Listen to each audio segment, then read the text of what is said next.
Today's topic is formation of image in a plane mirror.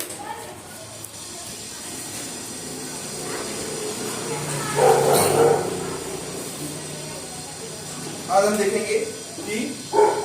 Image कैसे form होती है, किस तरह से बनती है एक प्लेन मिरर के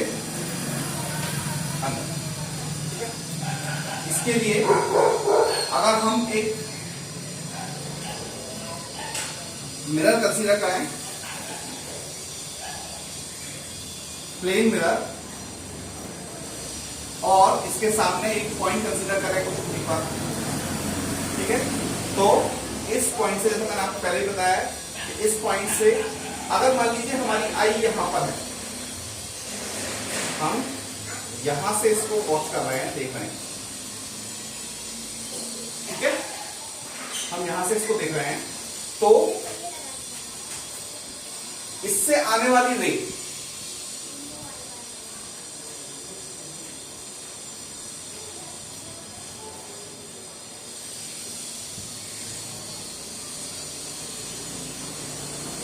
कुछ इस प्रकार से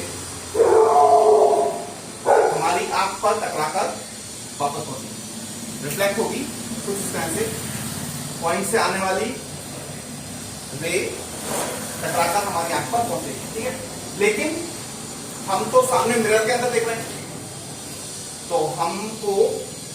इस पॉइंट से एक रे और इनिशिएट होगी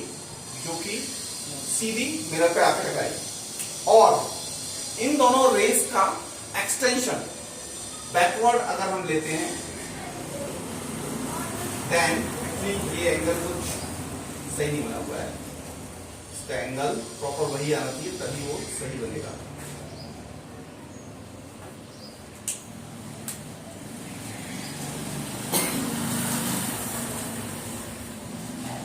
ठीक है, तो इस प्रकार से टकराकर आने वाली रे हमको फील होगी। एक्चुअली ऐसा कुछ है नहीं, लेकिन हमको ऐसा फील होगा कि ये रे सीधी चली आ रही है यहां से। हमको कैसा फील होगा कि ये रे जो है वो सीधी यहां से चली आ रही है। एक्चुअली ये यहां से नहीं आ रही है, ये इस पॉइंट से रही है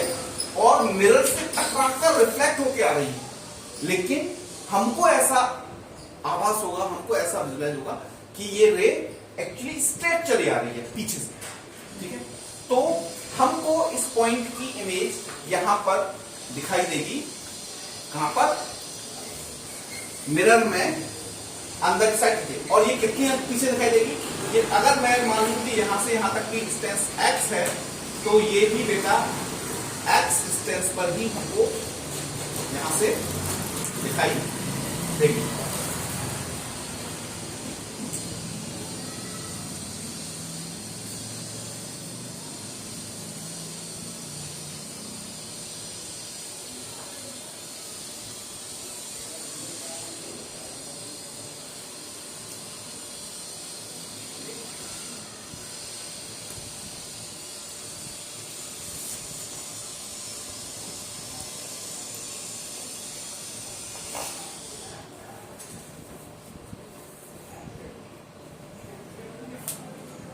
हम ये वाली बात जानते हैं कि इंसिडेंट एंगल और रिफ्रैक्टेड एंगल दोनों हमेशा बराबर होते हैं, आई और आर हमेशा बराबर होते हैं बाय द लॉ ऑफ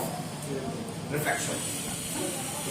ठीक है। उससे हमें ये वाली बात मालूम है। आप ध्यान दीजिए, यहां पर जो ट्रायंगल बन रहे हैं, इन ट्रायंगल्स में यहां पर ये एक्चुअली ये एक स्ट्रेट लाइन है सीधी यहां से, ठीक है, ये स्ट्रेट लाइन है, और हमने यहां पर, तो ये एंगल और ये एंगल, अगर ये एंगल आई है हमारा,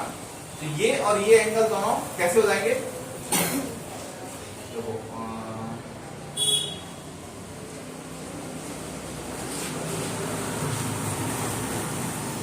अगर इसको यहां पर आते हैं तो ये एंगल आई होगा, और ये वाला एंगल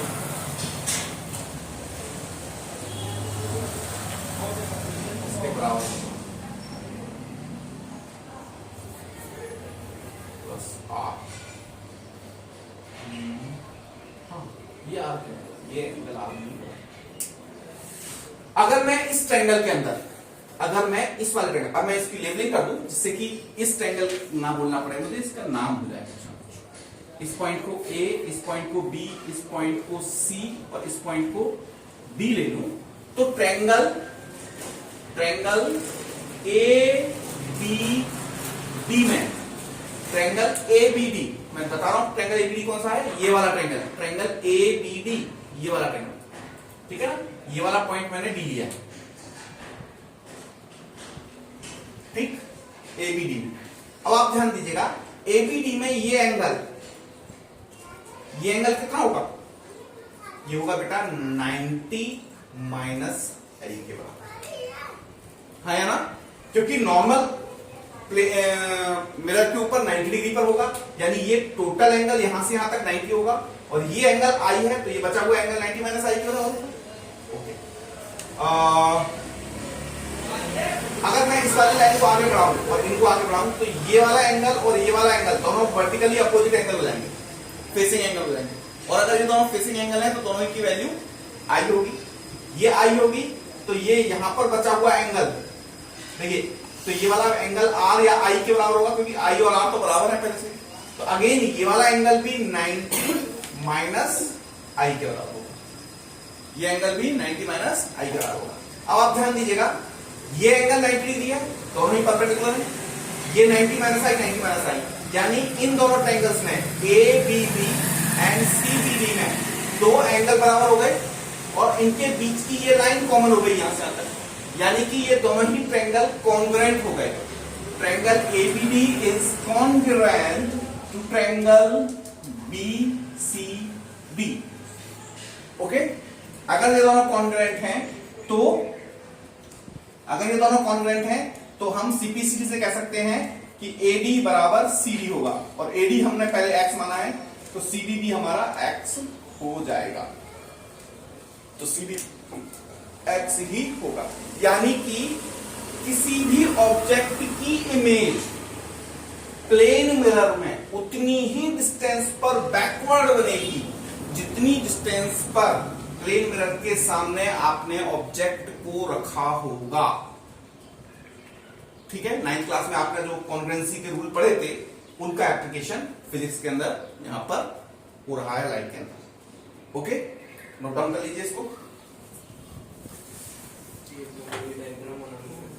बिल्कुल बनाना है,